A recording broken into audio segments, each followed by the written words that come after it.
what? This is better than sex? Is that possible? See, in our society, we think there is nothing better than sex and drugs.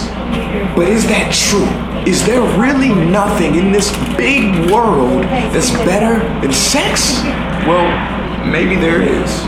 Author of Happiness Beyond Thought, Gary Weber, PhD, conducted a study amongst his colleagues. The participants included psychedelic users, experienced meditators, and people who have had sex.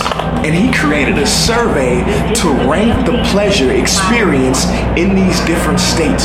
The results are shocking. Psychedelics got on average a 9.5, sexual orgasm got an 8, but something else scored a 10 for pleasure. What is it? Something better than sex? Better than a psychedelic experience? Is that even possible? Apparently so.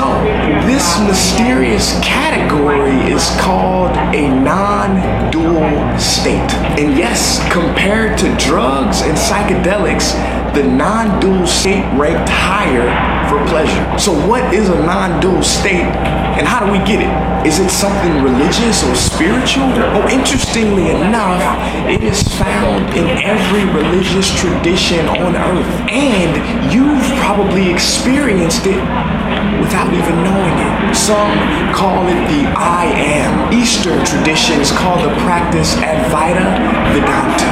The Buddhists call it no self. Zen monks call it Mushin.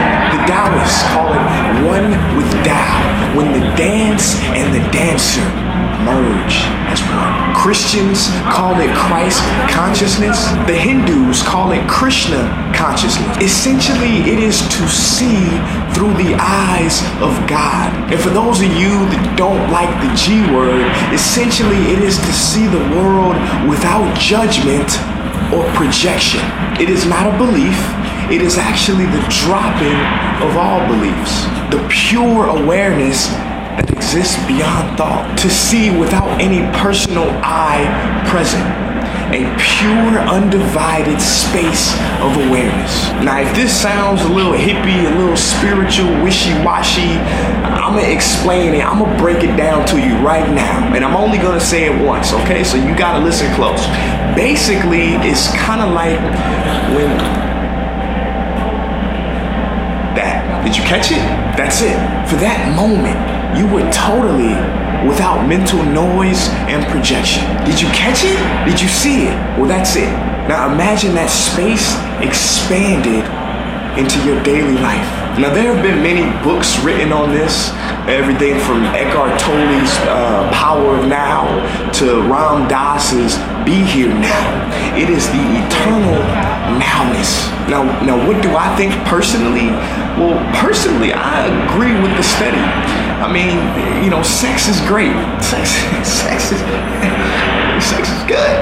But this is an uncaused joy. When you disappear into awareness and you stop searching for happiness in the world and in the mind, and you start finding it in the now. The journey from here to here. Peace.